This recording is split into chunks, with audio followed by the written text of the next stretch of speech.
સૌપ્રથમ વાત ભરૂચની કરીએ તો ભરૂચ જિલ્લામાં મનરેગા કૌભાંડમાં સૌથી મોટા સમાચાર સામે આવી રહ્યા છે। મનરેગા કૌભાંડની તપાસ માટે એસઆઈટીની રચના કરવામાં આવી છે। 56 ગામમાં 7.30 કરોડના કૌભાંડની ફરિયાદ થઈ છે, ત્યારે વેરાવળની 2 એજન્સીઓ સામે ફરિયાદ દાખલ કરવામાં આવી છે।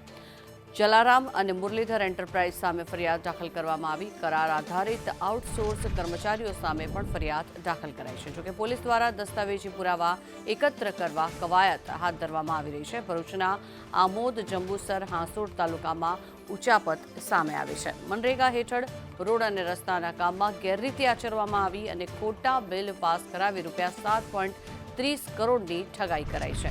ભરૂચ એ ડિવિઝન પોલીસ સ્ટેશનમાં આ સમગ્ર મામલે ફરિયાદ દાખલ કરાઈ છે।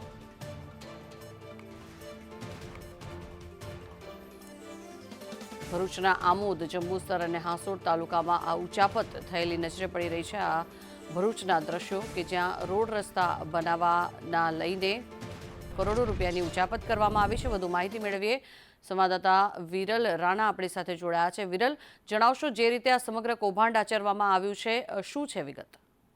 જી ઝંખના, જે પ્રમાણે ભરૂચ જિલ્લામાંથી મનરેગા કૌભાંડ સામે આવ્યું હતું, જેમાં ફરિયાદી જે પ્રાઇઝના અધિકારી છે તેઓએ ફરિયાદ નોંધાવી હતી, જેમાં પોલીસે તપાસ તેજ કરતા માત્ર 3 જ દિવસમાં જિલ્લા પોલીસ વડા મયુર ચાવડાની સૂચનાથી એસઆઈટીની રચના કરવામાં આવી છે, જેના અધ્યક્ષ તરીકે ડીવાયએસપી સહિતની વિવિધ ટીમો આ તપાસ ચલાવવાની છે। જેમાં ફરિયાદમાં જે પ્રમાણે આક્ષેપ કરવામાં આવે છે તે પ્રમાણે તમામ દસ્તાવેજ પુરાવા એકત્ર કરવાની કવાયત હાથ ધરવામાં આવી છે। જી જી, આભાર સમગ્ર માહિતી બદલ વિરલ।